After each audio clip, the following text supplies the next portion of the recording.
Blog Talk Radio. What's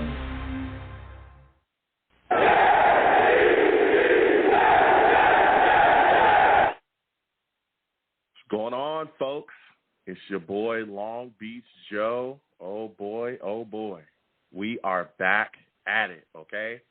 We are talking Jets. We're going to really start to dissect the positions on this football team. We're going to be talking about the Jets quarterback position tonight. We're going to be talking about the Jets offensive game plan, our new offensive coordinator as well, LaFleur. We're going to dive into it, and I cannot wait. Voluntary workouts, we're going to chop up that as well. We're going to really get into some stuff tonight, so I can't wait. So listen, I'm the man of the people. I'm here for the people. Let me shamelessly promote my Facebook page. Everyone go on Facebook.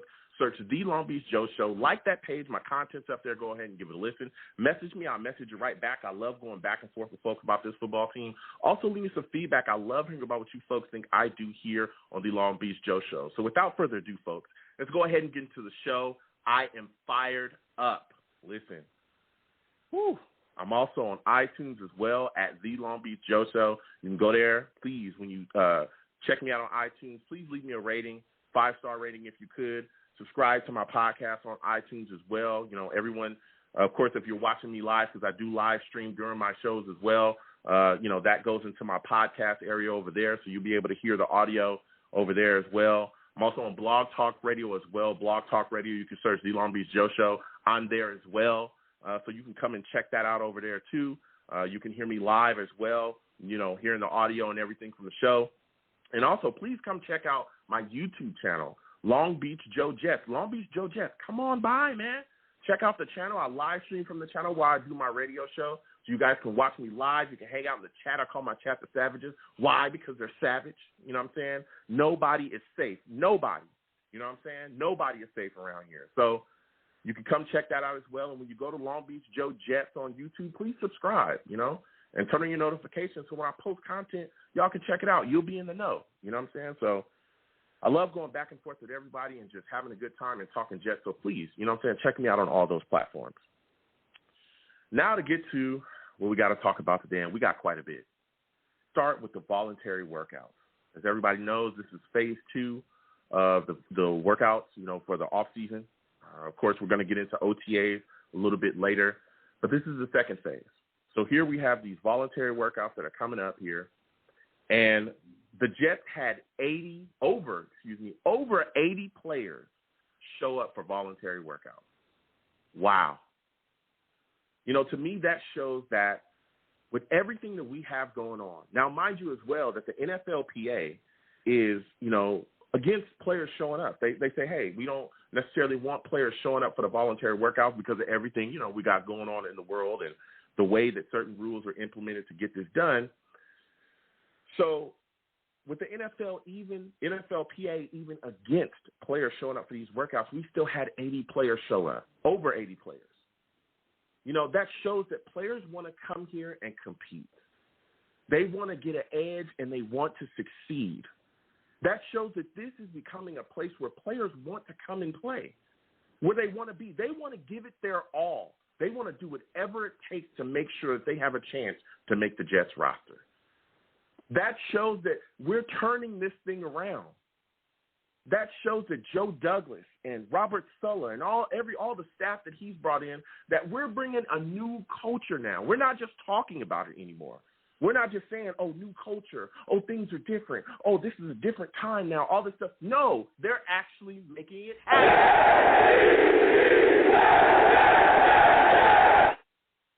Oh, yeah.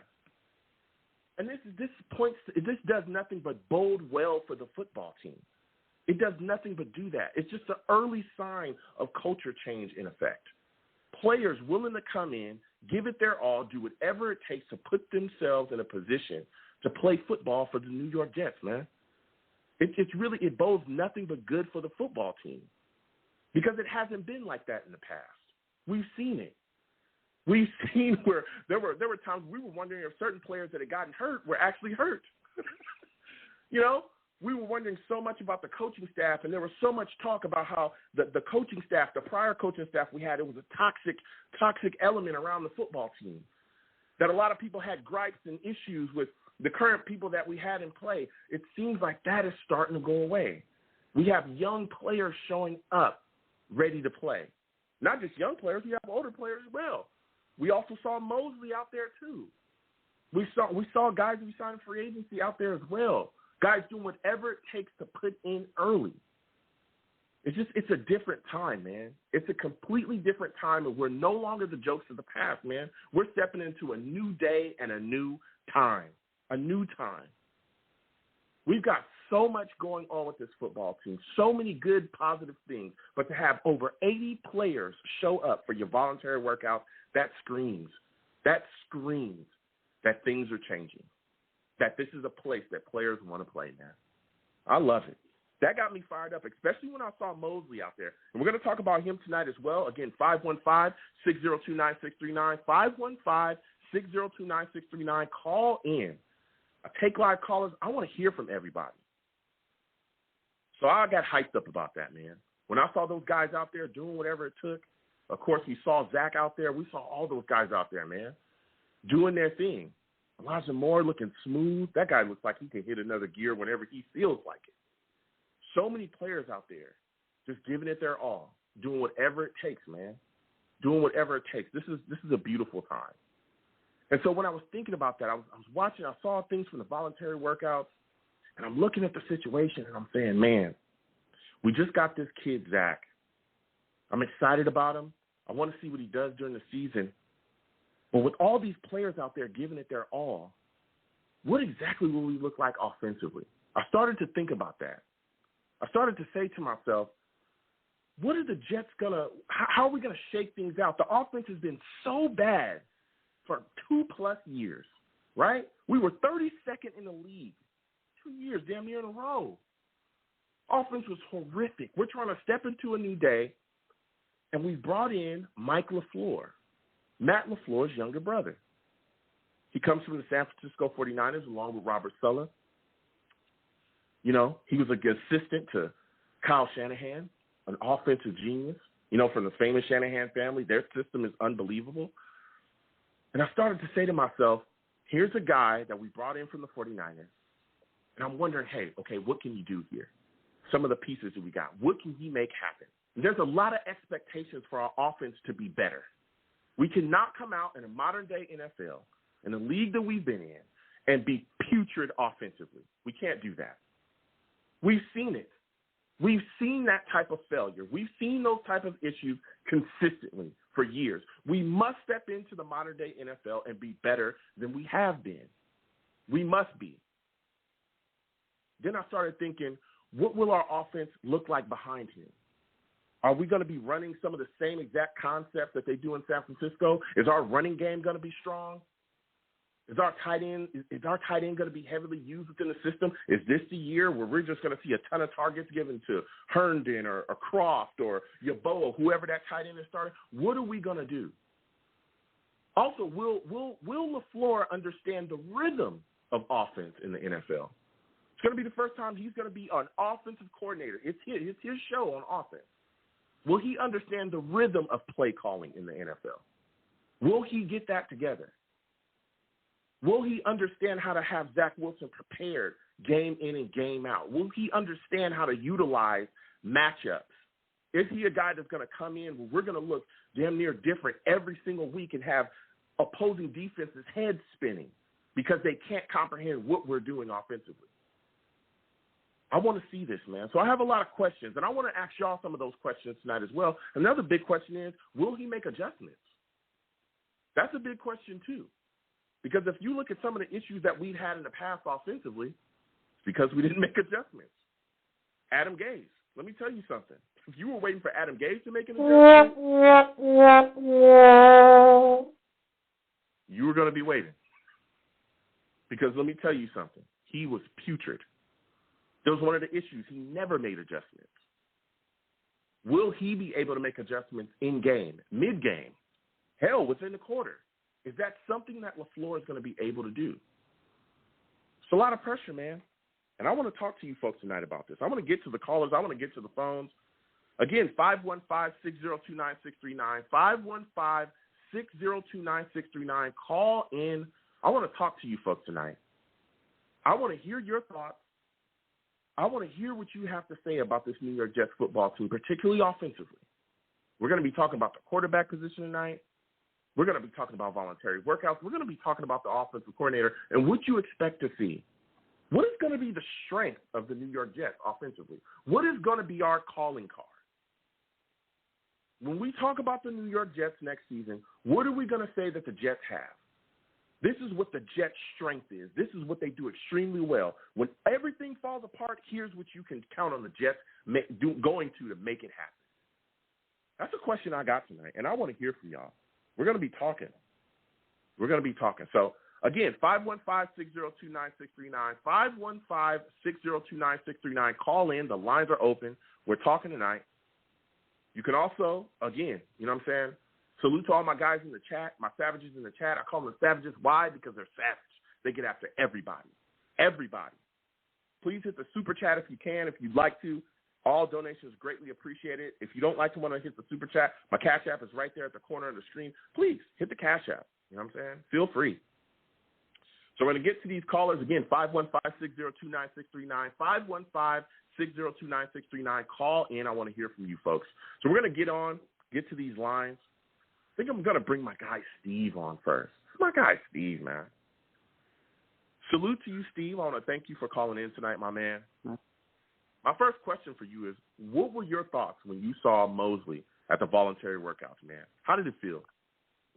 Hey, well, first of all, Joe, thank you so much for having me on the show, man. It's always great to hear from you, get the Jets talk in with you. So, yeah, no, before I talk about C.J. Mosley, there is something I wanted to say at first, because, you made a good point at the beginning of the show tonight, when the voluntary workout comes out, and, the voluntary workouts are not that big of a deal, most of the time. But then when you listen and find out that over 80 players go to the voluntary workout, that's really, really, really exciting. It is really, really, really exciting because, you know why? It's because of this coach we have. Because everyone is all saying a lot of great and positive things about Robert Saleh. I mean, and everyone all loves him. I mean, hey, listen, guess what?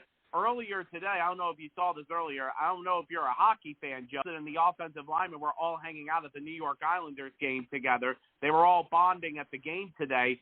Zach Wilson with the whole entire offensive line that he's going to be with this season. So they all bonded today at the Islanders game.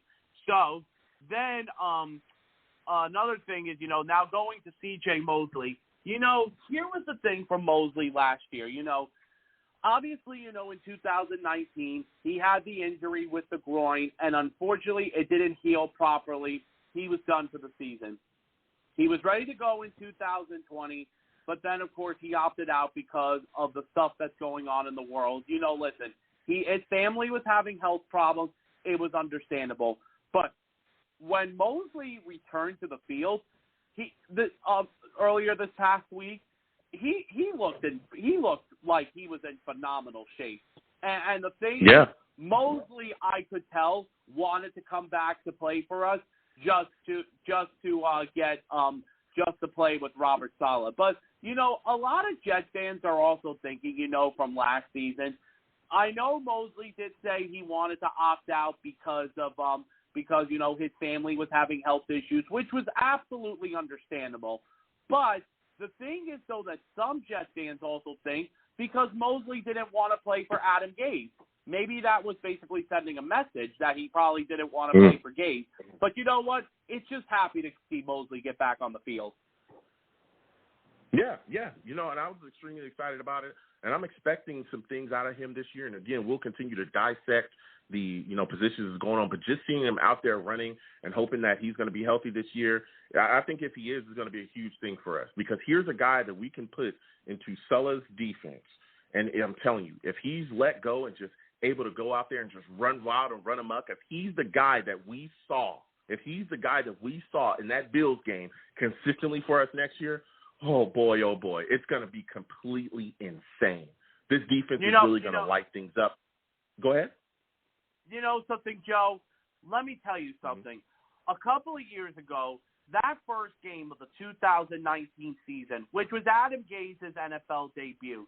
And now listen, I'm not going to fully blame Adam Gase on that game, but here was the thing. When Mosley played in that game, he was by far the best player on the field for us. But once that groin injury hit, that completely changed the game. And that is a game that still hurts my heart to this day. You know, we were up 16-0 in that game, and Buffalo came back to beat us 17-16. It was one of the worst blown games I ever saw the Jets ever blow, that first game of the season. But, you know, the thing is, though, Mosley's got to be healthy. And if Mosley is healthy, and if he fits in that kind of style defense that Robert Saleh has, oh, my God, Mosley is going to be a beast. I mean, Mosley is going to be a beast. It's definitely going to be exciting. But, you know, but now the thing is, Listen, Steve. Hold on a second, Steve. You're talking absolute facts. He is going to be a beast, dude. He is going to be a beast, and I'm excited about him and what he's going to bring to the table. Now, before we get to the other side of the argument, salutes to my guy Leon Kennedy with the big-time dono, with the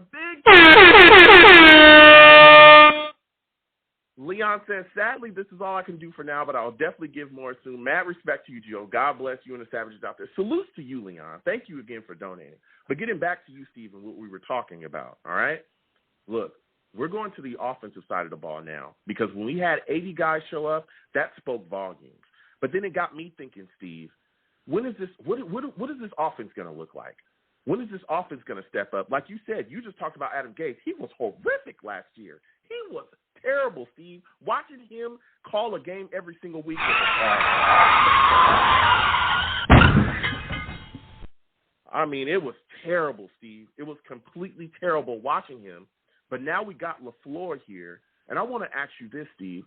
What exactly do you think the strength of the Jets' offense will be next year? Do you think we'll be a high-flying team where we're going to chuck up a lot of footballs and gain a lot of yardage through the passing game? Or are you looking at it where we're going to be a tough team that's going to ground and pound and run the football a lot? What do you think will be our strength? Okay, listen, Joe.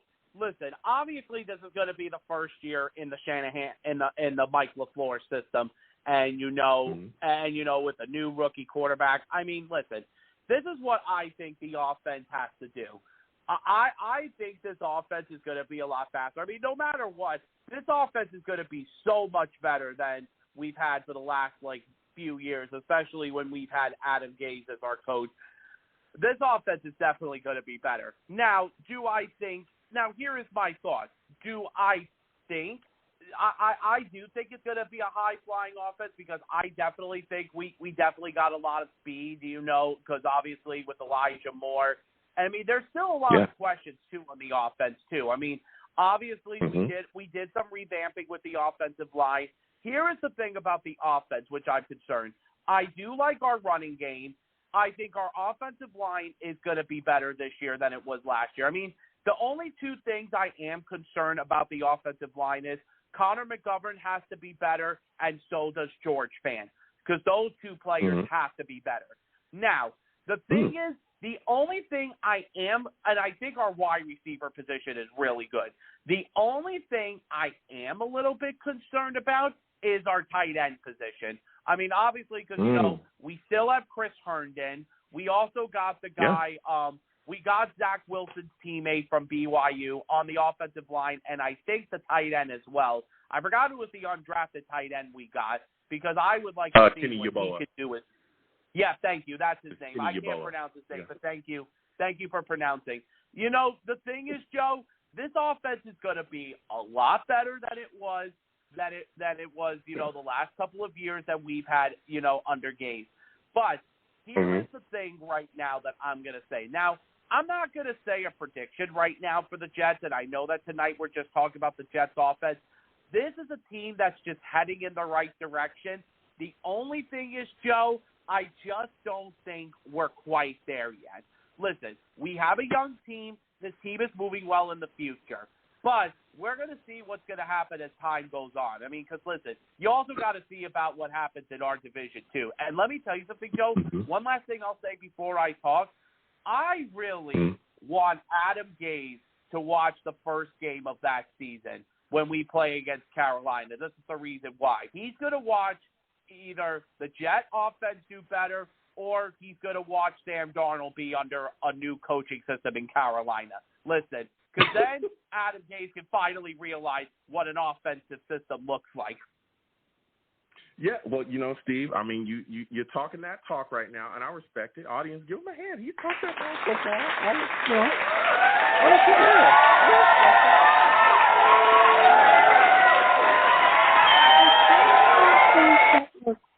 You've had a good call so far, but I want to keep going with you, Steve, because I want to talk to you about Zach Wilson now.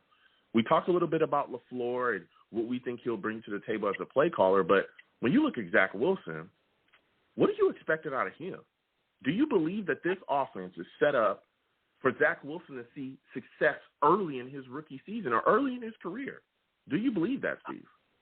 I think it will because, we thought we have targets for him that he could throw to, in Corey Davis, Denzel Mims, Elijah Moore, Keelan Cole, who we got in the offseason. I would like Jamison Crowder to still be with this team, but, Jamison Crowder, from what I'm hearing, he is unfortunately on the trade block right now. I mean, and I've been hearing that there's a possibility. I've been hearing rumors about that Crowder could be traded. I mean, listen, I don't want Crowder to be traded because Crowder, last year was probably our best receiver last year, but that's because Crowder's a slot receiver and everyone's all talking about, Elijah Moore, taking his spot. But the thing is going with Zach Wilson is, here is the thing about Zach Wilson. He's got that cannon of an arm. Listen, before when everybody was all talking about these quarterback situations of going into the draft, listen, all the Jet fans were all talking about, the thing about Zach Wilson. Listen, I thought at first that Zach Wilson was going to be a trash quarterback. But when I watched his highlights from BYU and when I watched his pro day, let me tell you something, Joe. When I watched his pro day, I was impressed. And I could tell, when him and Joe Douglas spoke at pro day, that they had a connection. And listen, I would like to see Zach Wilson be very well for us. I want him to do successfully well with us, and I really hope for a lot of big things. But there's one thing I want Joe Douglas to do. We need to sign a veteran quarterback that has had experience. We need a veteran quarterback on this team. We need a veteran. Yeah. That's why, I know a lot of people were saying Brian Hoyer, but obviously Hoyer did sign with the Patriots just last week. They gave him a new deal. The thing is, we need a veteran quarterback, Joe. We need a veteran quarterback to teach Zach Wilson because, listen, I don't feel comfortable with our other two quarterbacks, James Morgan and the other guy that we have. We need a veteran for Zach Wilson. We need a veteran. So for you, like you said, Hoyer, ended up, taking a deal elsewhere. So what quarterback is on that, on the menu for you? Like, what quarterback are you looking at right now? A free agent quarterback, a veteran guy. What guy are you looking at saying, hey, this is a guy that I'd like to see the Jets go after and get? Yeah, no, there's one player who I would like the Jets to go after, and he knows Mike LaFleur's system very well, and that is CJ. What's his name? Was it CJ Beathard or CJ Mullins or Nick Mullins? Was his name? Yeah, because Mullins knows that system. I was going to say CJ Beathard, but then I realized I forgot. C.J. Beathard signed with Jacksonville. I forgot about that. But Mullins, to me, would be a quarterback that I would like the Jets to have as the second backup. Listen, we had a good backup quarterback in Joe Flacco last year, but Flacco obviously signed with Philadelphia. But you know what? Yeah.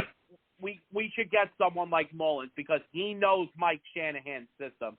And the thing is, I would like Joe Douglas to do before training camp starts at the end of July.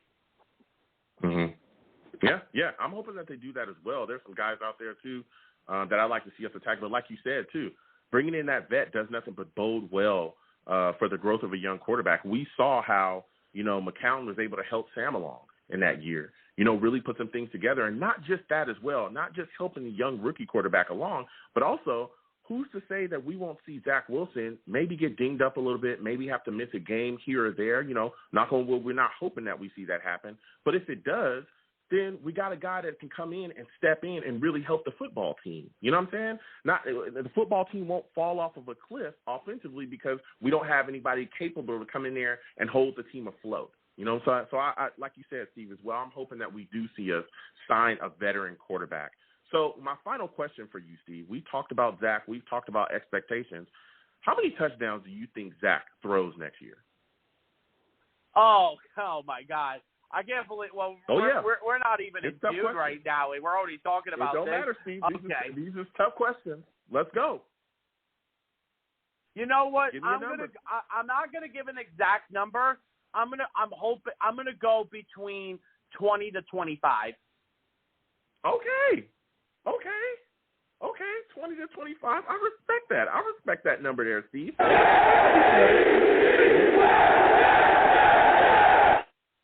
Yeah, listen, Steve, this was a phenomenal call from you. You really brought some fire. You really brought some takes. I want to thank you for calling in, my friend. You have yourself a good night. Good night, Joe. All right, listen, Steve is calling in, and he brought his takes, all right, had a lot to say. And one of the things that he really brought up, and I was going to ask him this question, but he kind of went right there, was, hey, the Jets need to get themselves a veteran quarterback. They need to bring in a veteran guy to come along and help our young quarterback along, and not just that, also help the football team along as well, just in case we need to go to him.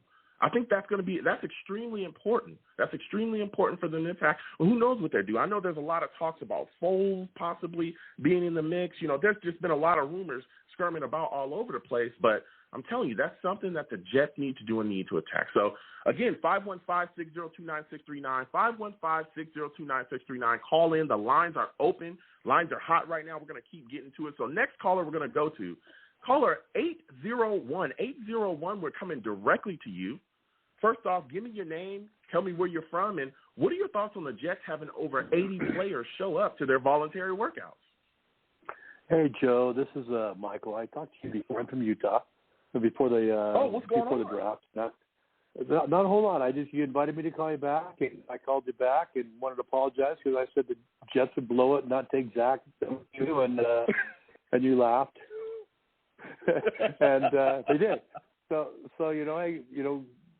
good on them, right? I think it's awesome that the players are supporting the Jets program, and 80 of them showing up. I think is awesome. I think I'm excited. Like I said, I'm from Utah. We see things out west. We hardly ever get to see the New York market out here because we always get the Broncos or the 49ers, right? That was kind of how it is. But I'm excited to see how the Jets do. I'm a Wilson fan, and now I'm a Jets fan. Mm-hmm. So in fact, I just ordered my Wilson jersey on NFL.com and saw the Tebow one, threw that one in as well. So there we go. Listen, you got yourself some green, Michael.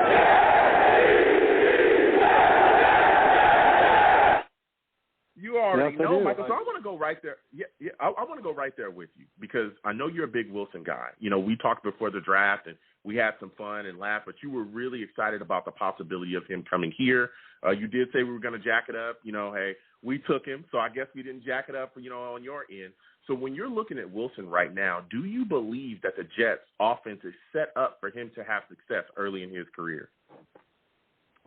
It's a team game, right? And so I think the questions that people had about his, leadership, I think his character, I think that speaks volumes to the individual. Look, I heard the other previous caller talk about how he took his offensive lineman to the hockey game, and he's done pictures with him hanging out with his receivers.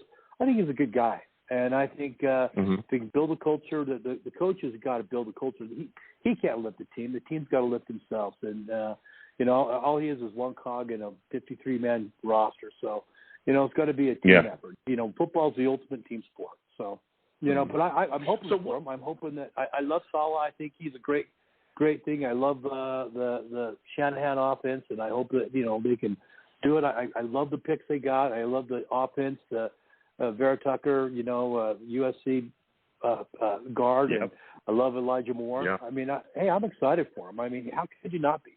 I mean, probably top 2 or 3 drafts in all of NFL this year, overall. I thought Joe Douglas did a good job. So what strong trait does Zach possess that makes you believe that he'll be able to succeed at this level?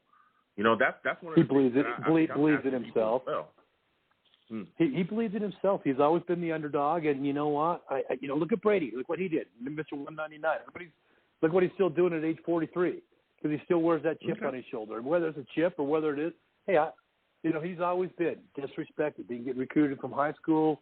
They didn't expect him to play at BYU. Had to work for his starting job last year. Hey, well, that's what you look. Nobody thought he would, make it in the draft, but he believes in himself, and look what that does for people. Self-belief, confidence, and not cockiness, but confidence. Yeah. So in your mind, and everything else they have. Yeah, and like you said, confidence is huge, especially at any level in pro sports. Confidence is big.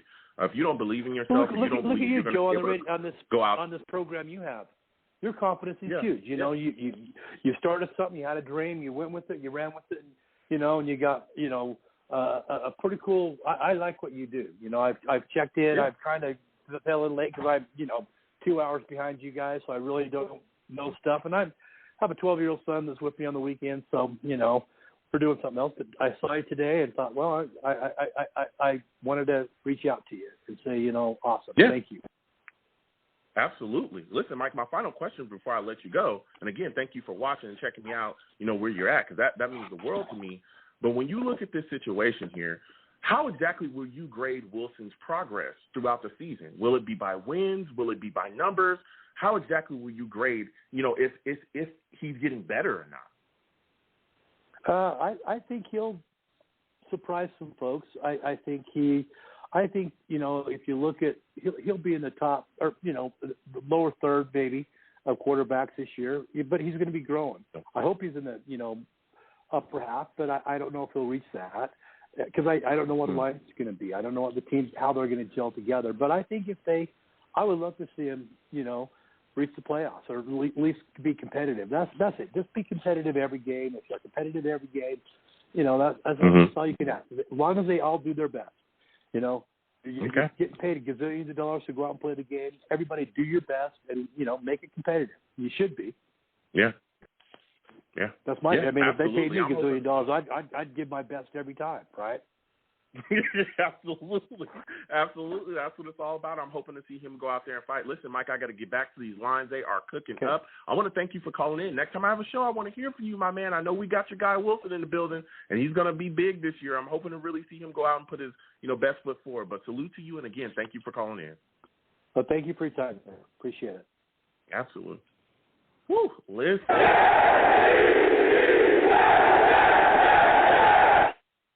We got a lot of callers. Let me tell you something. Mike called in with the fire right there. He's a big Wilson guy. Again, I remember talking to him before the draft, and he had quite a bit to say about Zach Wilson. He's huge on Zach Wilson. Really liked him. Really liked what he brought to the table as well as a quarterback, and he talked about all the things. And so we got his guy. And I know a lot of people that are fired up as well to have him in the building and have him in a Jets jersey. So I'm hyped about that. So we're going to keep getting to these lines again. 515-602-9639, 515-602-9639. Also, salutes to everybody.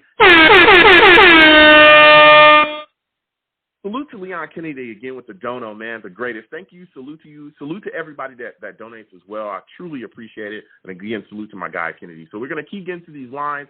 360, I'm coming directly to you.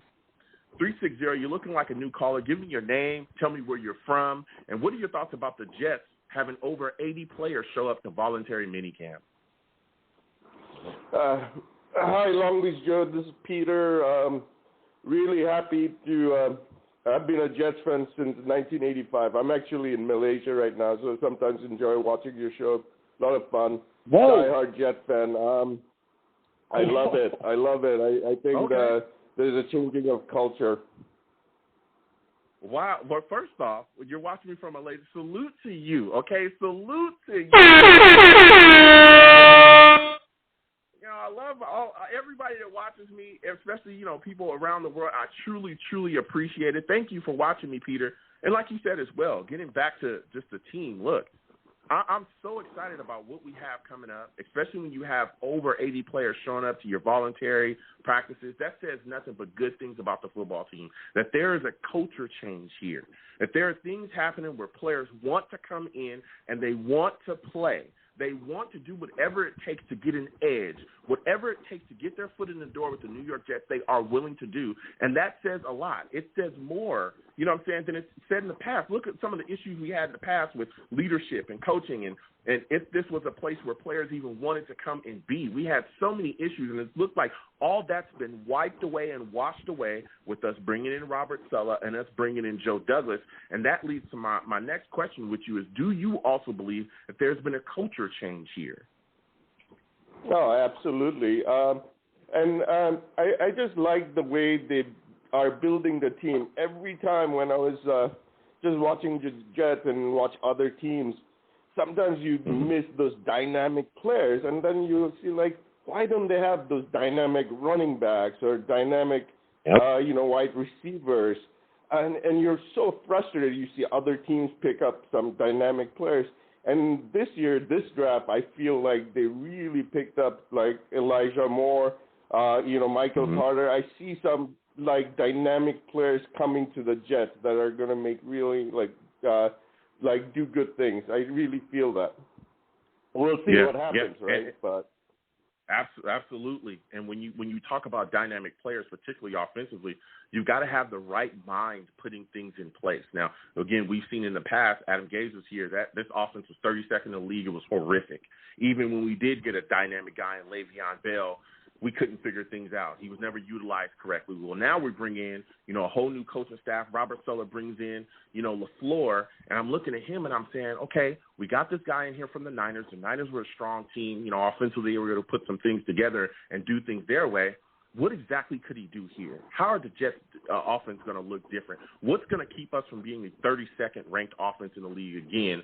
And so my question for you is, what do you think LaFleur is going to do offensively that's going to be the strength of the Jets? When you look at us next year, what are you hoping to see people say, hey, this is what the Jets do well, this is what they can go to when everything else falls apart?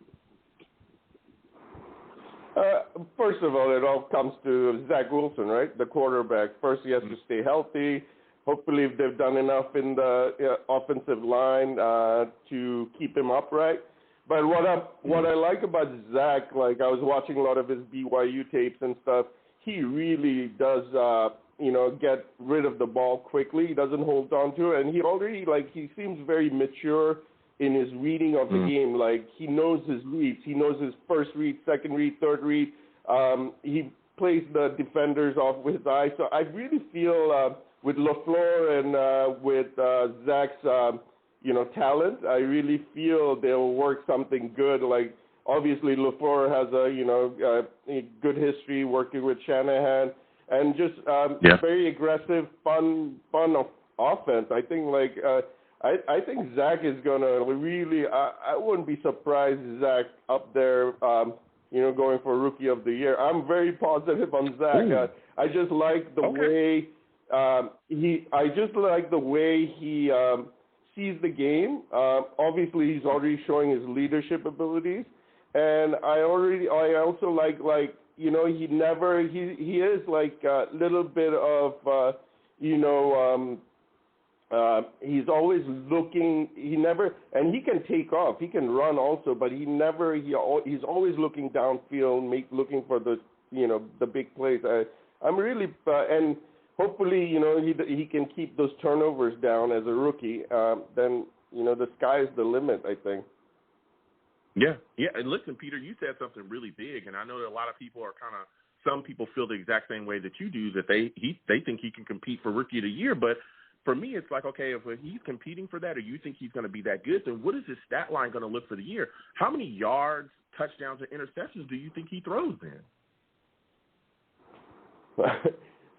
I'm an optimistic Jets fan, but, I've been following the Jets since '85, so I've always been optimistic every regime that comes in. But I don't know, like for the first time, Joe Douglas, he has missed some in the free agency, He hasn't, but then he didn't give out big contracts on those guys. But the guys I think he's believing in, like Lawson and Corey Davis, these guys, he did give out a little longer-term contract, right? So he's feeling stronger about the team, so he's giving out, with the free agency, bigger contracts. And with Salah and the team, I just feel, and the players they're picking, how Zach Wilson yesterday went out with the Islanders game. You see, like, the team building. I think there's something positive coming. For Zach's number, I would say at least with 17 games, I wouldn't be, like, if all goes well, there's no injuries, and things come together, I wouldn't be surprised if he does like what's the guy's name from San Diego, last year's rookie, like Herbert. Okay, so you're talking about Herbert from it's somewhere around there, plus minus, but like really good numbers. I can see it, and why not? Let's do it. Yeah.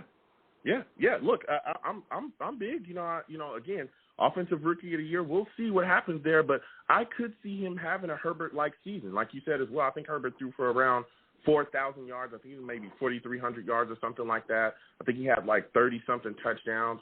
But again, like you said, with the upgraded, wide receiver core we have with Corey Davis and, the guys that we brought in, even Keelan Cole, Mims, in that second year coming in, and all the Crowder, hopefully he's still here. But if he's here, boom, that's an added bonus. And then you got Elijah Moore coming on and being the X factor within this offense. I think there's a chance, especially if we're running the ball strong and doing our thing. So yeah, there's a possibility that he could be there. He's got an arm, and he's got more protection and weapons than Sam ever had. But go ahead. Yeah, I'm going to make a quick point. Like, with the offensive lines, like sometimes the quarterback dictates how good and bad. Yeah, the offensive line can be bad, but a quarterback can make an offensive line look bad too. And I think Darnold had that problem. Sometimes he didn't see the field as good as he should have. He was. And one thing I didn't like about I was a Darnold supporter, but one thing I didn't like Darnold was he was always like one level. You didn't see the. With Zach, you see the fire. I don't think Zach is going to, after a bad play, I don't think Zach is going to sit there by himself. He's going to go to his offensive line and just go shouting and get your shit together. I could see. Sorry about that. No cursing, Peter. No cursing, Peter. Yeah, my bad on the mic. Yeah. Go ahead. Get your stuff together. I just see the fire in Zach, which I kind of didn't see in Darnold. Okay. No, I know some people had issues with Darnold, and, but he's gone now. He's with the Panthers. We'll see him week 1. But we're excited about Zach, like you said as well. So my final question for you, Peter, and again, I want to thank you for calling in all the way from out there where you're at. When you look at this situation and you look at what we have here with Zach, and like you said, the early success and things that you think he can have, what strong trait do you think Zach possesses that will allow him to thrive, man? For me, obviously, the arm strength, his mobility, him able to make plays when things break down, his vision to see the field. Sometimes I watch almost all of his view, like on YouTube, whatever I could find, and I always saw him making his plays. Like he could see like players that just his vision to be able to pick up players that are when things break down, and to be able to see players that are open and pick them out, hit like 50 yards and be accurate. In the NFL, obviously it's going to be different. Things are faster. He has to adjust. So, defenders obviously get close to the ball faster, break up the plays faster, obviously. But I think he's going to be able to adjust. But you can't take away that vision, right? He's still able to see things. And I think also the fact that he's a football junkie, he seems to be all in. The biggest thing is, as anybody, like he has to stay healthy, right? If he can stay healthy, I think the sky is the limit. Yeah, absolutely. Listen, Peter, this was such a strong call from you tonight, man. You really brought the fire, and this is like I said, this is your first time calling. I love talking to you. Give him a hand, man. Give this man a hand. Yeah. Give him a hand.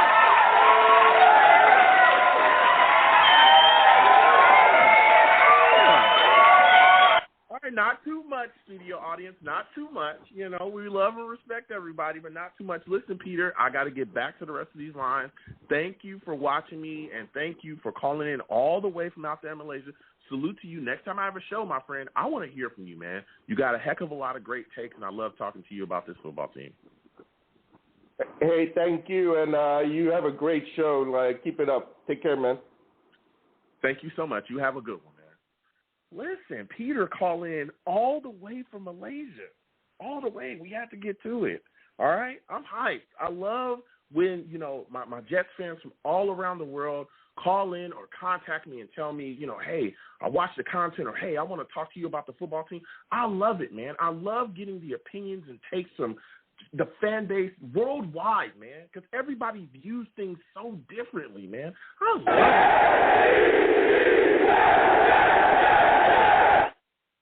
Absolutely love it. So, Salute, we're going to keep getting to these lines. Oh, my guy, Big Green, please call back, and we're going to go to the next. Big Green's gone. So we're going to keep on getting to these lines, though. We're going to keep, you know, talking to these fans. I think we're going to go to my guy, E, man. We got to go to my guy, E, next. E, salute to you. I want to thank you for calling in, my man. Listen, we had over 80 players show up for voluntary workouts, man. Give me your thoughts on it. E? E, you're on. Hello? Hello? Yeah, hello? 914? Oh, yeah. Oh, 914. I'm sorry. 914? Yeah, sorry. No, I'm here. I'm here. Hold on. Okay. Yeah. Well, hold on. Someone's Give me your thoughts. What? I'm on the phone. Oh, yeah. Oh, this guy, is he back? Hello? Yeah, sorry. Sorry. Family was calling me for something. I can get back to this. Okay, well, what's going on? So give me your thoughts. Voluntary workouts, my man. Salute to you. What are your thoughts on more than 80 players showing up? Well, it shows you the confidence that they have in the leadership and coaching of this team. Because, for example, look at the Eagles. Not a single player bothered to show up. What does that tell you about their level of confidence in Nick Sirianni? So what does that tell you? You believe there's a new. It doesn't tell you a lot, but what do you think? So you think it's a new culture change? Guys want to come here, play for Douglas, play for Sola. Am I correct? Yeah, it's like that's the thing. Is the confidence is that, you know, it's like in war. You don't want to be led by the guy who's the bookworm who writes up all the strategies and the plans. You want to be led by the guy who's going to go up to the front, who's going to be in the line of fire just with you. That's the guy you want to be led by, and that's the way I feel like these players are reacting to this coaching staff. Okay. Now, when you talk about this coaching staff, because I'm excited as you are, my friend, I look at this situation, and I'm wondering about LaFleur. I'm wondering, hey, you know, what exactly can he bring to the table? How is he going to change the look of the New York Jets offense? And that's what I want to ask you is, what do you think is going to be the strength of the Jets offense? Is it going to be play action? Is it going to be the running game? Are we going to be a team that's just going to aerially assault everybody, where we're just going to throw the football around? Are we going to look like the Chiefs? I mean, what do you think the Jets offense is going to look like? What's going to be our signature? Well, it's funny you mentioned it. I did some math, but first I'll get to that in a second. Well, I think it's going to be more balanced. You know, they're definitely going to run the ball. There's going to be a lot of zone runs. Play action pass will definitely be in there. There'll be some experimentation, you know, some improvisation in there. I mean, LaFleur learned from Shanahan, very great play caller. And one area the Jets will significantly improve in is in tight end production. Do you know what the league average for tight ends was last year? No, not off the top of my head. Go ahead. All right, so this is the league average for every tight end with at least one reception was 226 yards. And so, do you know what the Adam Gase offense averaged in the last 5 years for tight end production? Probably not a lot. 116 yards. Do you know what the Shanahan LaFleur offense averaged over the last 5 years, excluding George Kittle? Probably more than that. 371. That would be triple the production. That is more than triple the production. So you're telling me that, and LaFleur learned straight from Shanahan. So if he can triple our tight end production, that will be significant for this offense going forward, especially for a certain player you're not very fond of. Oh, yeah. Chris, well, we already know. Here we go.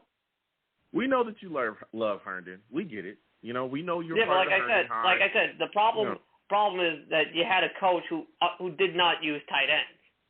I mean, I just gave you the numbers. That is what, 93 yards, was it, 116 minus 226 minus 116. That's almost 100 yards below league average. And then you're telling me, but Chris Herndon's also got to hold on to the ball, you know, when it's thrown his way. And he's all right, I know that. That would help our yardage with it. You know, if you actually that's what good coaching. That's what good coaching does. That's what good coaching does. Some confidence building. Okay, you know, you can, you know, you try your best with that one. I mean, we'll see. All right, yeah, like I said, this offense is going to be a lot better. And then, and you were talking about earlier, you're absolutely right. This supporting cast is a lot better than what it was for Sam. I mean, the receivers are better, the running backs are better. You got at least 3 guys on the offensive line that you are looking at and say they could be here for the next 5 years. And then the stopgap guys are not bad by stopgap guy standards. Yeah. I mean, when you look at this situation, like you said, I said this earlier.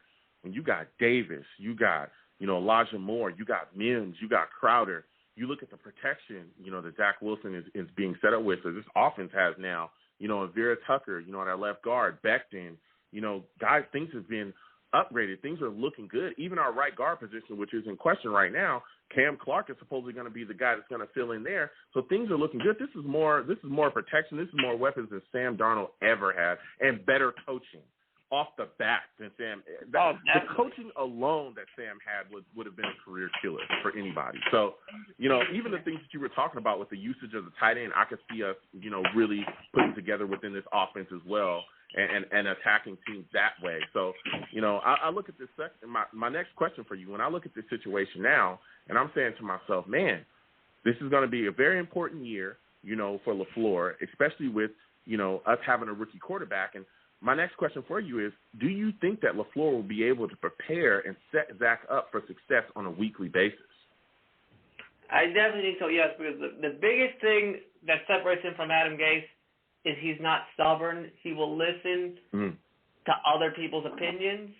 Because that's the one thing with Gase. He would stick to something even when it would just not work. You could just see he just refused.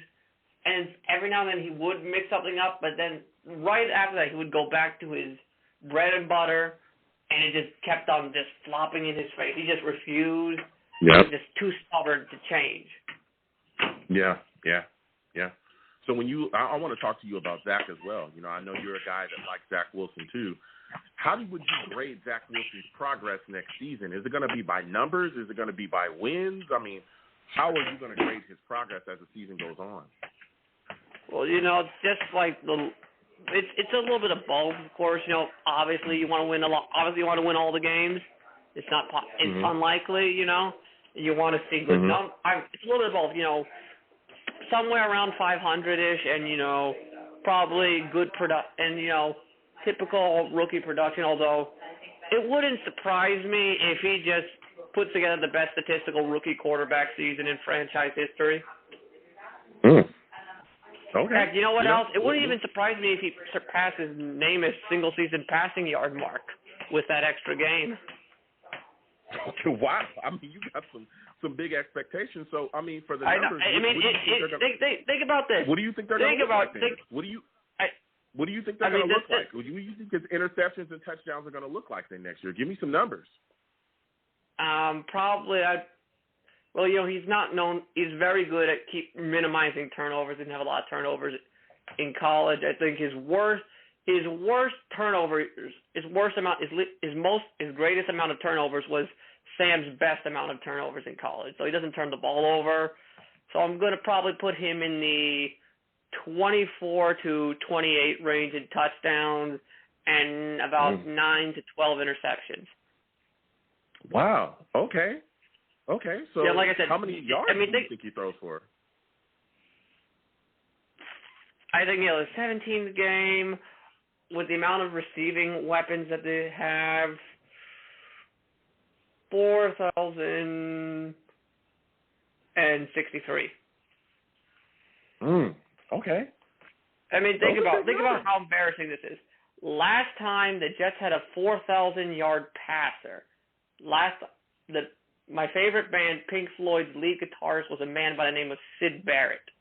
He's been dead for over 50 years, and he hasn't touched the guitar since 1974. Oh man, listen, those are big numbers for Zach. I have a lot of expectations for him as well, but we'll see if he does that. I know a lot of people are hyped and saying the exact same things that you're saying. They're expecting in the mid-20s to high 20s as far as touchdowns, and they're expecting low interception numbers. Now, my next question for you is, if Wilson has a couple of bad games in a row, which we all know some rookie quarterbacks have, do you fear that the fan base is going to turn on him and that everything's going to come down around him? Do you fear that?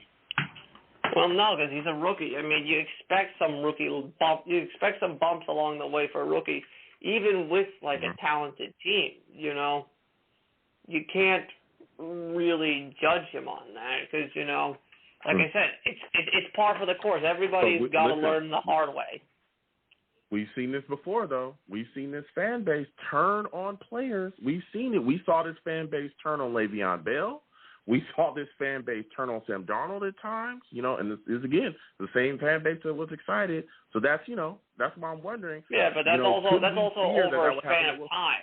That's over, Le'Veon Bell was over a year and a half. For Sam, it was over the course of 3 years. I mean, even when it does happen, it happens over time. So it's over several seasons. So it's unlikely to happen unless, barring, of course, absolutely abysmal production. I also think you can also look at the situation and say, hey, this is a different time. I think the fan base is also in a different place as well. I think the fan base will look at the situation and understand, like you said as well, this is a rookie. This is a kid that's coming in, still being molded. Of course, you're going to have that segment of the fan base that's just going to dump on the team no matter what, right? No matter what the team does, they're going to find an issue and have a problem with it. But I think that the larger part of the fan base understands that we're a team that's still building. We're a team that's trying to find its way. We're a team that, has a young quarterback that's trying to find, his way as well and become the best, that he can be here. So I think even if Zach does have a couple bad games, that they'll still be riding and be behind him. But, he's just got to continue forward and ride those bumps. Every rookie quarterback has those issues, every single one. From Peyton Manning to Tom Brady to everybody's had those issues. So we've seen that. So my final question for you before I let you go, my friend, is when you look at Zach Wilson and you look at what he brings to the table, what strong trait do you believe Zach possesses that would allow him to be successful on the NFL level? Obviously, of course, the arm strength, the accuracy, his ability to throw from multiple arm slots, and how well he is with ball security because, he minimizes turnovers. He doesn't fumble a lot. The mobility is key. His intelligence, how well he reads the field. He is throwing with anticipation. He throws receivers open. He doesn't wait for them. He doesn't wait for them to get open. Okay. Yeah. Those are all strong. By the way, one last thing. I got a tip for you for that Jets-Falcons game. If you want to get up early, if you want to be able to get up early for that game, try some Cuban coffee. Although it comes in shots, but don't drink more than a couple shots. You'll be wired like crazy. Well, listen, that game is gonna be tough. If we do cover that game and I have a show, I'm telling you, I'm gonna be up. I'm gonna try my best to be fired up about this, but it is gonna be very early for me. But listen, get some Cuban coffee. That'll wake. Yeah. If that doesn't wake you up, nothing will. Yeah.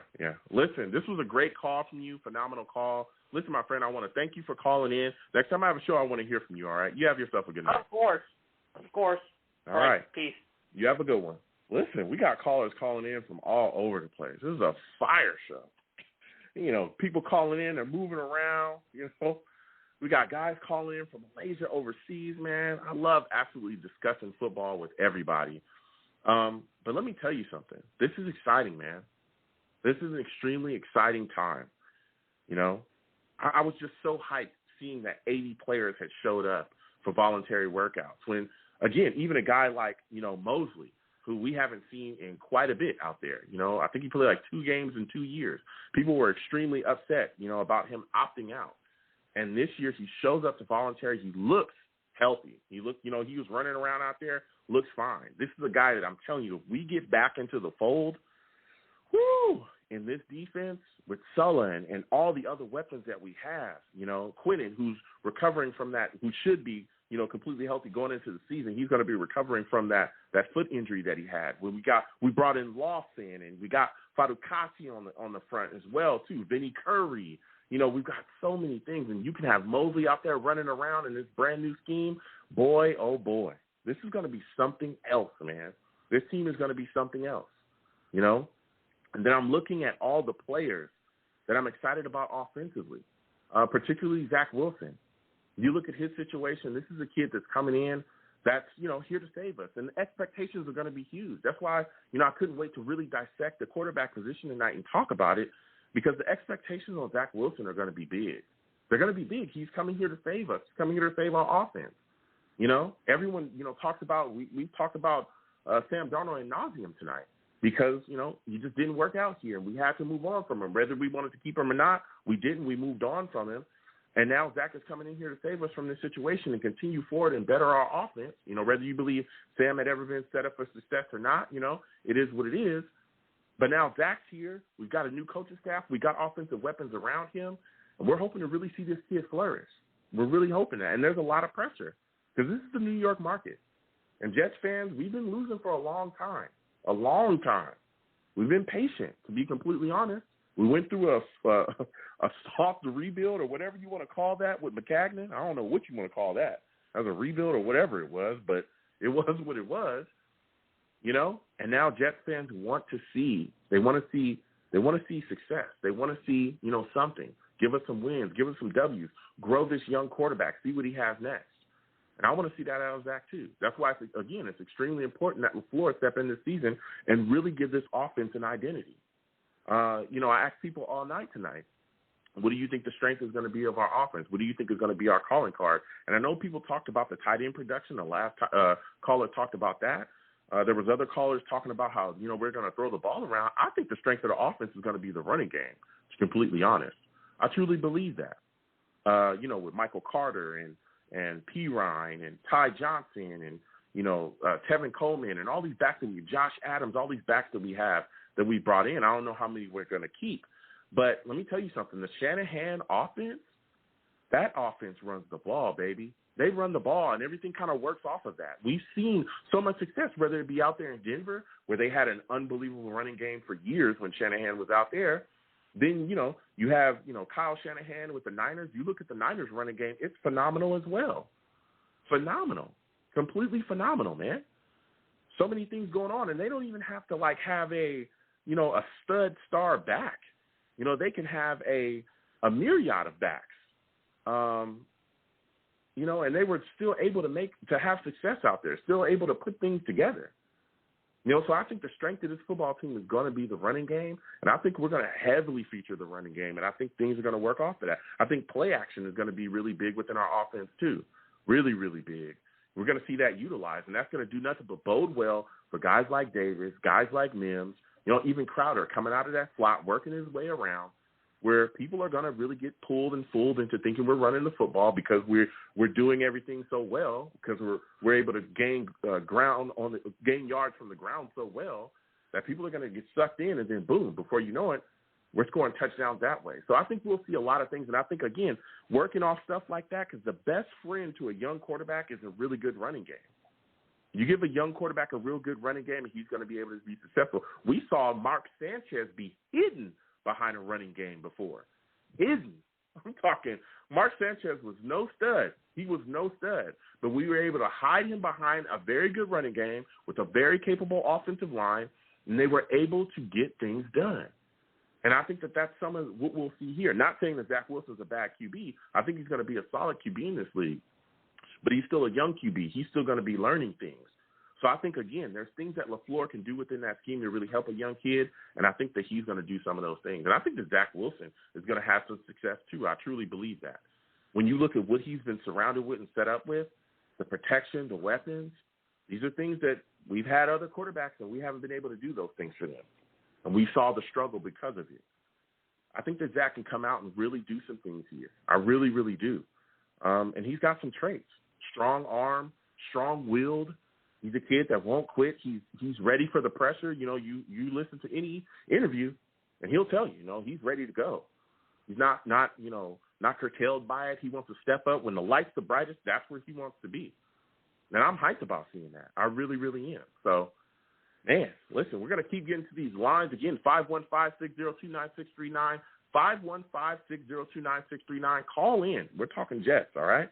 Next caller, I'm going to come up, 518-518. I'm coming directly to you. I think this is my guy, Jimmy. I think this is Jimmy. That's me. Jimmy, how you doing, LBJ? Yeah. What's going on, my man? How are you feeling tonight? Listen, we're talking, man. We're talking voluntary workouts. We're talking LaFleur. We're talking Zach Wilson. Give me your thoughts about the over 80 players showing up to the Jets' voluntary workouts, man. What does that say to you? Is a culture change in effect? Yes, it is. In fact, I commented that on one of your posts. If you look and you see a guy that has a Jim Backus icon, that's me, okay? Mm-hmm. But anyway, okay. But I answer a lot of your stuff on Instagram, because I don't go on Facebook or anything. Yeah. But anyway, as far as Zach, the 80 guys there, everybody's amazed. Nobody's ever had a turnout like that.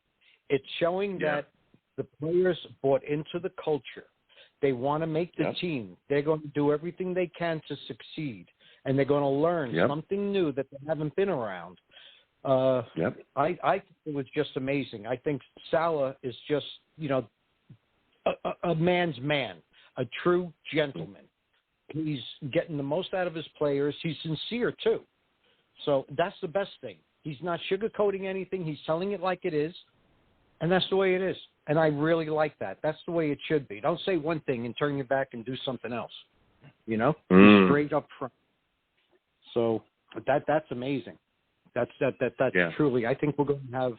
We might not only win 6 games this year. Is a possibility. Yeah. But I think the LaFleur offense is very quarterback friendly. Garoppolo can do it. Then somebody that's agile can definitely do it better. So I think Zach got it made, and I think Hoge, if he goes into right tackle, will be an upgrade. Tristan Hoge? Yeah. I really believe he was his right guard there or tackle? Guard. He was a guard, I believe. Yeah. The undrafted guy. I know exactly who you're talking about. Listen, there's some guys as well, and you talked about Hoge. I talked about Kenny Yeboah, especially like you said when you were talking about this LaFleur offense and some of the things that it can do. Like you said, it can be quarterback friendly, absolutely, especially with the way that they run the ball to set up everything else, which is going to be huge, which is a trait of the Shanahan offense. And so that leads me to my question for you: is what do you think the strength of the Jets offense will be this year? Do you think we'll have an aerial assault where we're just launching the ball downfield, or what do you think is going to be the strength, the calling card of this New York Jets offense coming up with LaFleur? It's definitely going to be organized, and it's not going to be haphazard like we had last year and the year before that. We've got the wide zone, something we haven't had, jet sweeps and everything else. I mean, we're going to have a lot of action in this. And I think that Zach is actually going to succeed in this. I mean, he's accurate enough as it is right now. So, I mean, even if he drops down from 75 to 65, that's still damn good. Especially first year. So I think he's going to produce. I really do. And this offense is, watching. I went back and watched a couple of San Francisco games, and it's like, almost I could do that. Not quite. But, I mean, it's like he's just standing there and just lobbing here, there. It's like, wow, 1, 2, 3. Sure, he's got a couple of deep throws that he could have, and I think that's what he's got to institute in this offense. Get him, get the short plays going and then toss it down the field. Get him, we got the receivers this year. Hopefully we're going to have them healthy this year. And with this new health plan they got over there at Atlantic Health right on campus, and they got all doctors and everybody else, nutritionists and all, I think we're going to be we're in a much better situation than we ever were, ever. Now, I'm going to tell you something now. I'm going to be 66 in August. All right, guys are saying, that I've been a fan since 85 and 92, and it's like, my first game was in 1965. It was Joe Namath. Hello, Chase. That's Shay. It was Joe. I saw him in 65 and 68. My dad took me. He had tickets. He took me. It was like, oh, my God. Looking back on that, it's amazing. So you people want to talk about how depressing it's been the last 10 years, the last 20 years. Hey, I'm going back 50, baby. Okay? 55 years I'm going back. Okay? So believe me, I've been through it all. The 80s with Richard Todd. And, oh, my God. It was... Jeez, it's just insane. Oh my! You have seen it. You have seen it all.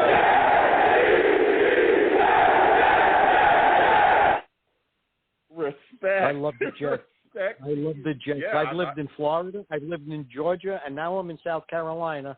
And there's always one way or another I'm watching a game, or at least getting it on the radio, because I don't get anywhere. But I got to go see them, so I'm going somewhere. And in fact, this year, I'm driving 3 hours to Charlotte to the game.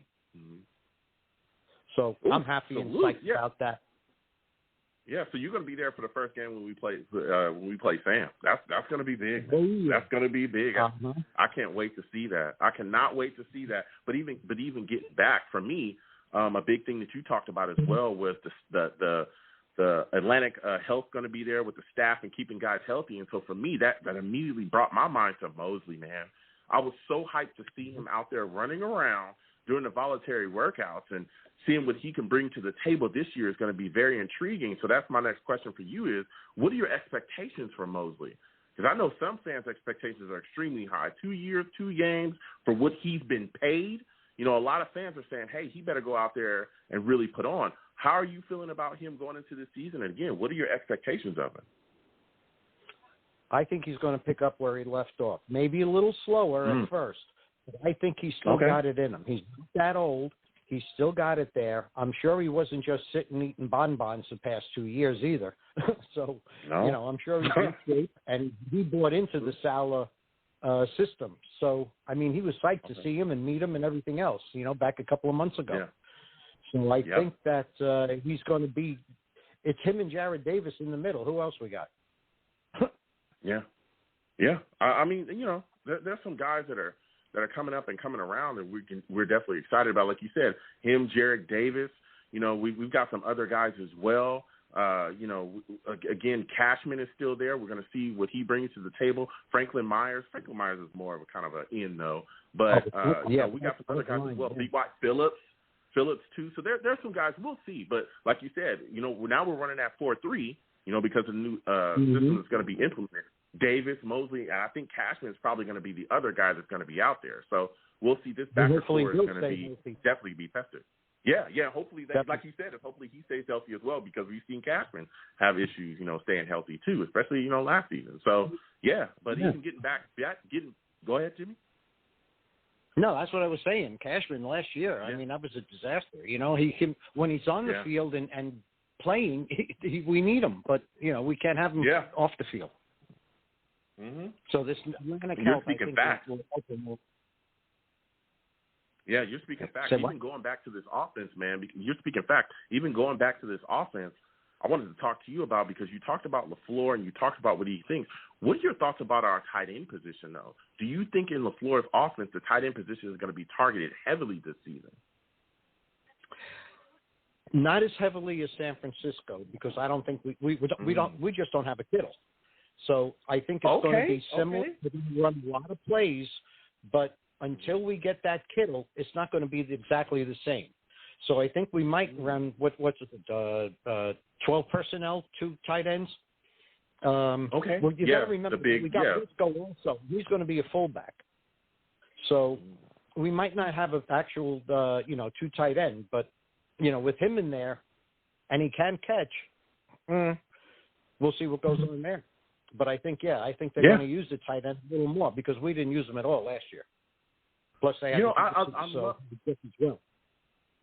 Jimmy, I love that take because I've talked to so many Jets fans that have said that oh man, our tight end, we're just going to target the tight end out of the wazoo. It's going to be crazy. I'm telling you, it's like wait a second, guys, hold on a second. We don't have a George Kittle. Does anybody think that we, again, I'm not trying to dump on Herndon. I'm going from what I've seen, okay? Let's be real. We've talked about Herndon. We've all been, quote, unquote, excited about him since we drafted him. And we've seen nothing. We've been disappointed season after season. And even if we're talking about the lack of usage in Adam Gaze's scheme, which I talked about the second that we brought in Adam Gase, I talked about how he doesn't target tight ends well and all these issues that he had prior to coming, to the New York Jets. And nobody wants to hear that until they actually watched it live and then realized that all the bubble screens that I told you he was going to be running, he was running. But when you look at the issues with Herndon, it's not just the scheme. When he's given the ball, it's drops. When he does catch the football, if he gets tapped on the shoulder, it's a fumble. Like there's major issues here. So if he has to clean up his play, first of all, to be successful, in this scheme, and I don't know if he's going to be ready. And even if it's not any of those things, he's injured a lot. We've seen that too. He missed a lot of time because he's hurt or he's suspended or any of those other things. So I need to see more out of him. Now, what I will say is Croft coming in, I think threatens his position as a starter. And I'm very high on Yeboah. I know people are not talking about Kenny Yeboah enough. This is a guy, a tight end. I think he played for Ole Miss, a guy that's coming in. And let me tell you something. I'm hyped about this kid. He had a 4th round grade on him. There was other teams that would have liked to have got him as well. For some reason, he slipped out and didn't, wasn't able to get drafted by anybody. But we got him in the building. I think he's a guy that's really going to push and possibly could end up being a starter as an undrafted free agent here. So I think that's a guy we need to look out for from the tight end position too. And so my next question for you, because we're talking about go ahead. What'd you say? Yeboah's got hands. He can catch the ball. Yeah. His problem is his blocking. That was his problem. So I think if he gets them on the field, even with Tyler Croft caught, 12 passes last year. He scored 2 with 3 touchdowns or something. I mean, all right, that's end zone. But hey, incorporate it into the game, and you got something going there. Even Herndon, he can be in there. Let's go. Get him in there. But Yeboah, I think he's got more of an upside. He's a little more raw. It's going to take him a little while, but I think, with a little spit and polish and some coaching, he's got it. He's got it. Yeah. It's a lot of things going on. Something like that. Yeah. I mean, kid's real deal. I mean, he's got the size, he's got the speed as well. He's an athletic kid, so I'm looking for big things out of Yeboah, and we'll see where it goes. But I want to go to Zach Wilson with you, Jimmy, because I know you're hyped about Zach as well. I'm looking at this situation, and I'm saying to myself, do you believe that this offense is set up to see Zach Wilson have success early in his rookie career? I definitely do. Okay. Michael Carter coming in, so the run game is solidified there. I'll also, not to put anything on, Tevin Coleman or, any of our running backs, but I think the system is going to be easy for them also. Like I've been watching old games and everything else, and I really don't see Perrine as a, long lasting player. He's more straight.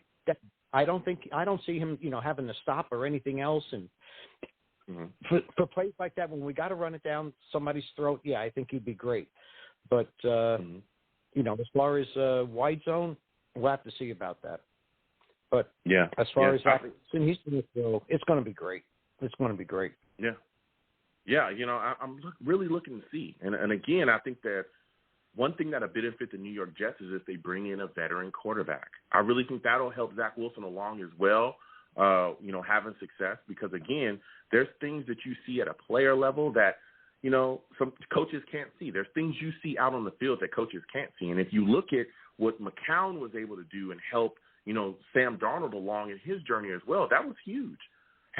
Being able to go to the bench and sit down with McCown and getting it from a guy that's been out there, that sees these things, it helps you along greatly. So I think that the Jets need to attack the market and continue looking for a veteran guy to bring in. I know Hoyer is gone, but there's other guys that are still out there. I think Nick Mullins is out there. There's some other guys that are out there that have familiarity with the Shanahan system that could come in and really help Zach, along and move things. But my next question for you, Jimmy, I would really love Nick Mullins to come in, being that he has a familiarity with the system and Shanahan and LaFleur and all. His medical is the biggest issue right now. So until he can get cleared, he's in no man's land. As far as Nick Foles, he's got the familiarity with Joe Douglas, but he's too much. I don't think, he's not what we really need. So who else is on the market? Who else is there? Yeah, there's some guys but out there. Say one thing though, he's got Robert Calabrese as his quarterback's coach.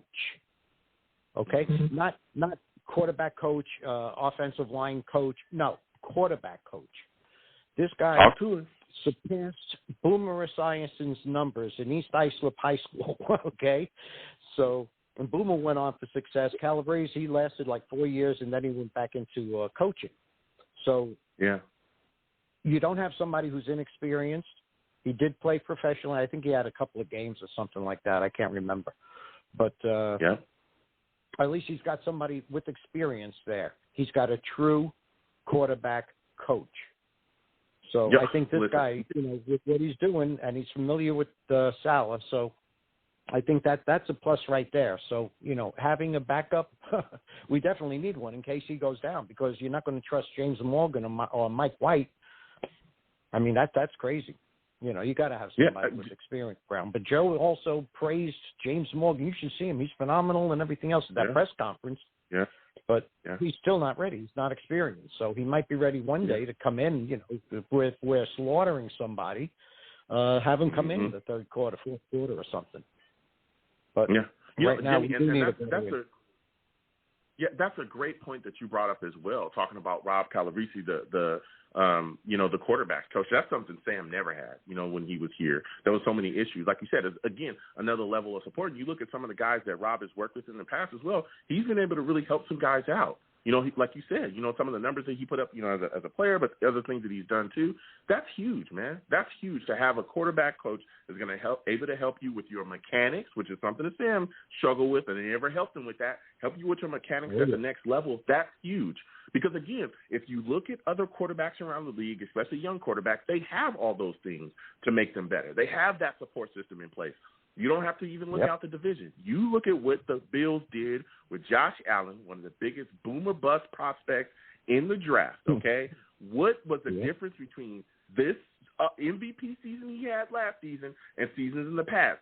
Go look. I'm telling you, he talked about it. Mechanics, coaching. He talked about it.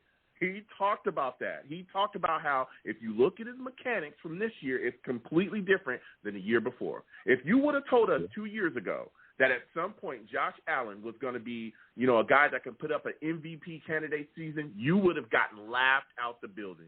Nobody would have believed you. Everybody would have said you must be out of your mind. But still and yet, the kid comes in, right? He's gotten coached well. He's got DeBoe there. They're doing his thing. Brian Dable's out there, who was on a list of damn near everybody, as a head coaching perspective, as a coaching prospect. And so, you got him there. He's working with Josh Allen. Josh Allen's also got coaching as well that's helping him. Then they went and got him weapons, and you saw what? Success. It took them a couple years to get the kid up going. Now he's going, and now the Bills are looking like a team that's competing to take the division and push forward. Some people even have them as a Super Bowl contender. And why? Because they supported the young quarterback, and they gave him exactly what he needed. And look at what we're doing now to Zach Wilson after doing what we did to Sam Darnold. Things are changing. And I love that you brought that point up with the coaching and the quarterback coach, because I wanted to talk about that as well. So that was a damn good point there, Jimmy. Damn good point. So now my next question for you, my final question. Go ahead. Go ahead. No, I'm saying it's about time. I mean, the organization has changed right from the top down. Chris and Woody, they gave up. They're butting in and letting Joe do his job, letting Salah do his, letting the coordinators do theirs. I mean, it's a team effort, but you got organization, you have structure now, something they never had. They had everybody in and out and everything else that management and everything else, causing all kinds of problems inside with the reporters and all.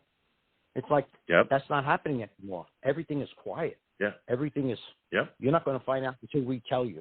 So, I mean, this is incredible. It's great. It's finally the way it should be. Listen, Jimmy, you are just bringing a fire. Man.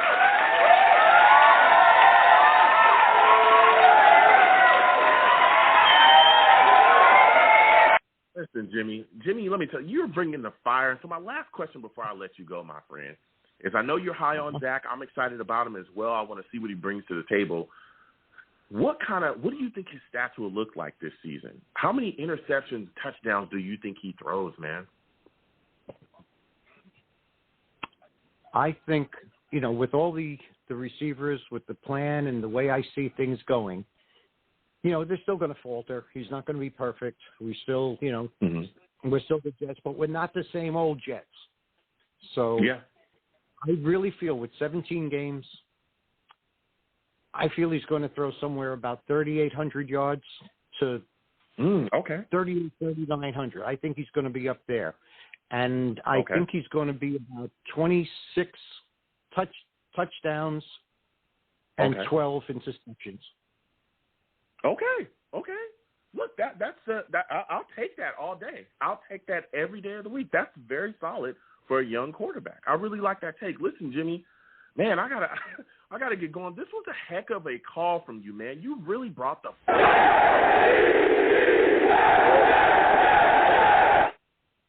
Listen, man, always I want good to thank you for calling in. LBJ. Absolutely. It absolutely was, man. I want to thank you for calling in. You have a good night, man. You take care, babe. Bye-bye now. All right. Listen, Jimmy called in with fire. He called in with straight fire. I love talking to Jets fans about this football team. He had a lot to say. And a great point that he brought up was the quarterback's coach, Rob Calabrese. He talked about it. This is a guy that's coming in. He's worked with guys in the past. He's been able to do some things. He's going to come in here and help Zach Wilson become better. Here we have a guy that's going to be able to help him work on his mechanics, work on all the things that are make him successful at the next level. All the things that Zach Wilson has, protection, weapons, coaching, all these solid game planning, all these things were things that we never gave Sam Darnold, and we saw how that worked. We saw it, Oh, man, what a call. What a call from Jimmy. Salute to everybody watching, man. Salute to the Savages. I want to get back to the chat, get to the Savages, man. I want to get to the Savages. I'm going to go to my guy, F. Monks. F. Monks says, hey, Joe, what do you think about ESPN ranking us last? Can't wait to see and hear them with egg on their face when the tide turns. Should be fun to watch. We're all building and getting stronger. All gas. Salute to you, Monks. I look at it like this, man. The mainstream media is the mainstream media. ESPN and various other, mainstream media programs love to dump on the Jets. They just do. Even when we do something right, they'll try to paint it in a negative light. They can't wait for us to jack up. They're always talking negatively about us. And they can do what they want because this year we've turned it around. You can rank us last all you like. I saw something like that where they were ranking us last. I don't think we're going to be last. I think we're going to come out, fight, and compete this year. And we're going to play extremely hard. And I think we're going to win a lot of games that people are looking at us saying, hey, we're not going to get it done. And we're going to come out and surprise a lot of teams and beat a lot of teams that think that we're just going to be pushed over and walked over. So, all due respect to ESPN, but screw them, man. Screw them. I don't want to hear that. I think the Jets are really going to come out and fight, especially with Sulla and the culture change and everything that we've got going, man. I'm hyped about it. I don't care about ESPN. We're going to go out and we're going to take care of business this year, man.